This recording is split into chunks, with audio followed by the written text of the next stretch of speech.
We find ourselves in the inevitable age of inactivity, but it wasn't always like this. Prior to a few hundred generations ago, humans' daily routine incorporated so much exercise and movement. Our ancestors would trek for miles every day. They would dig, hunt, run, farm, and did everything by hand. Their bodies were strong, agile, and resilient. Up until recently, most humans were basically athletes. Do I come under that category? No, you don't.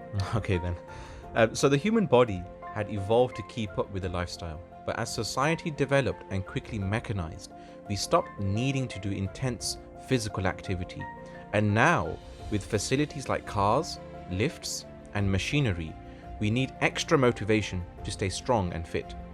Inactivity is abnormal for the human body and can have detrimental effects on us, not just on a physical level, but emotional, mental, and even spiritual.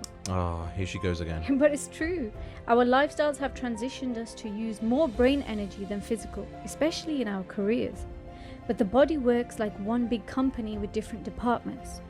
When one department is being neglected or abused, then it takes a toll on the company as a whole.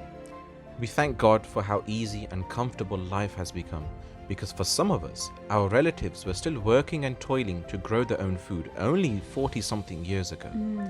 So we should show appreciation for our privileges and don't become complacent in taking care of these bodies which are an amana for us.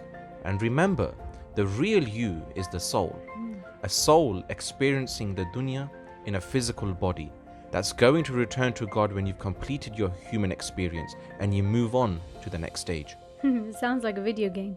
Dun-dun-dun-dun. Level 3, the Akhirah. Oh my God, here we go.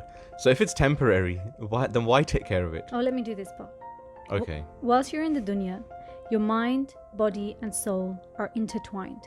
So the state of one will gradually affect the state of another.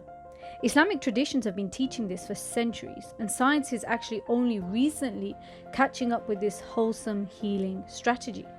To keep it short, because trust me, she will digress, how you feel mentally and physically will soon have a positive or negative impact on how you feel spiritually. The food you eat, the routine you have, and the environment you keep will all gradually and subtly influence your relationship with God. And we've all been there, in that state where we already feel counterproductive and lethargic. And getting up to make wudu and pray is the last thing we want to do sometimes. And if we do pray, we aren't fully present. And God mentions this in the Quran as وَإِذَا قَامُوا إِلَى الصَّلَاةِ قَامُوا كُسَالَى يُرَاءُونَ النَّاسَ وَلَا يَذْكُرُونَ اللَّهَ إِلَّا قَلِيلًا. That when they stand for prayer, they stand lazily, showing people and not remembering Allah except a little.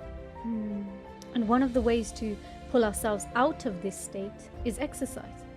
Now, 15 to 30 minutes of exercise every day is proven to fight depression and anxiety, enhance muscle and bone preservation because lying around and being inactive causes them to break down. It will help fight chronic diseases. It will give you better skin health and weight loss, and even helps relaxation and sleep quality. But how does this improve our faith? Well, increasing our energy levels through exercise will make our salah, qiyamul layl, our fasting, and fulfilling our obligations to other people a lot easier. Exercise also helps your brain health and your memory, which is great for hifz and studying. And when your body and mind aren't struggling with illnesses, such as diabetes or depression, you find it a lot easier to proactively take part in communal activities, nafil ibadah, and charity work. Granted, it's not easy to motivate yourself. Grab your friends and join a gym. But exercise with the right intentions can be a form of pleasing God. And God has said, وَالَّذِينَ جَاهَدُوا فِينَا لَنَهْدِيَنَّهُمْ سُبُلَنَا وَإِنَّ اللَّهَ لَمَعَ الْمُحْسِنِينَ. That those who strive for us, we will surely guide them to our ways. And indeed, Allah is with the good doers. And in this context, striving can be understood as working hard and fighting laziness, because the Prophet ﷺ regularly would supplicate and instruct the Muslims to supplicate the same by saying, "Say in the morning and evening, O Allah, I seek refuge in you from anguish and grief. I seek refuge in you from incapacity and slackness, and I seek refuge in you from cowardice and miserliness. Ameen. So in conclusion, sedentary lifestyles lead to low self-confidence, lack of drive and ambition, health issues, and sluggish behavior. Inactivity is described by the Department of Health as a silent killer. And I would also say that it's killing our mental and spiritual well-being. So small changes like walking instead of using a car, cycling, one sport activity a week, gardening, and even daily walks with friends can have an overall powerful, positive change to who you are and ultimately your relationship with God.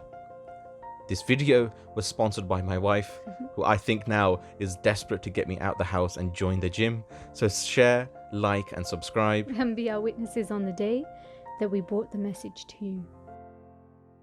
Ya la la la, ya la la la, ya li la la. Ya la la la, ya la ya la la, li la la. Ya la la la, ya la la la, ya li la la.